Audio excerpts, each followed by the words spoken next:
アブー・バールザー・アッターが彼を喜ばれますようにの伝承によれば、預言者ムハンマド・サッタッターフ・アライヒは、サッタムは、夜明けの礼拝、スブフを、私たちが隣に座っている者の顔が判別できるくらいの明るさのうちに捧げられ、その礼拝の中で、クルアーンの説を60節から100節ほど朗読されました。正午の礼拝、ズフルは、太陽が天の真ん中から傾いた時に捧げられました。午後の礼拝、アスルは、私たちがマディーナの端まで行って帰ってきても、まだ太陽が沈まずに力強く照っているような時間帯に捧げられました。伝承者は、夕暮れの礼拝、マグリブについて何と言ったか忘れてしまいました。夜の礼拝、イシャーについては、夜の3分の1まで遅らせることを意図割れませんでした。また別の時には、夜の半分まで、とも言われました。サヒーフ・アルブハーリー541番。ハディースの説明。このハディースは、イスラームにおける5つの礼拝、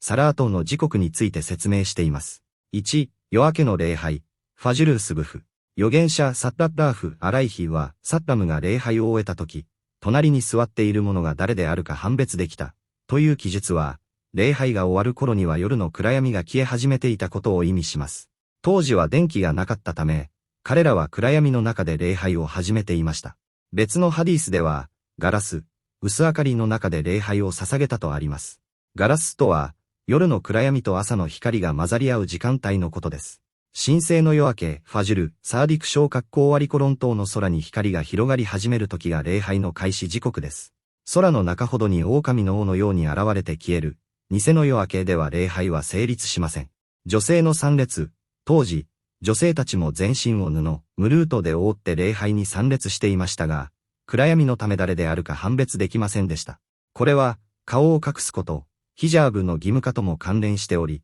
アイシャ・アッターが彼女を喜ばれますようにが語ったように、ヒジャーブの定めの後は顔を覆うことが明確な義務となりました。2、正午の礼拝、ズフル。太陽が天の真ん中から傾いた時という記述が重要です。太陽が南中を過ぎた瞬間が、ズフル礼拝の開始時刻です。3、午後の礼拝、アスル。アスル礼拝を早めに捧げていた証拠として、礼拝後にマディーナの端、約 5km 先まで行って帰ってきても、まだ太陽が高く輝いていたと述べられています。預言者サッタッターフ・アライヒは、サッタムは、太陽の色が変わったり弱まったりする前に、早めにアスルを捧げることを常とされていました。4、夕暮れの礼拝、マグリブ。マグリブの時刻は、太陽が完全に沈んだ時です。5、夜の礼拝イシャー。預言者サッタッターフ・アライヒは、サッタムは、夜の3分の1、あるいは半分までイシャーを遅らせることを厭われませんでした。柔軟な対応、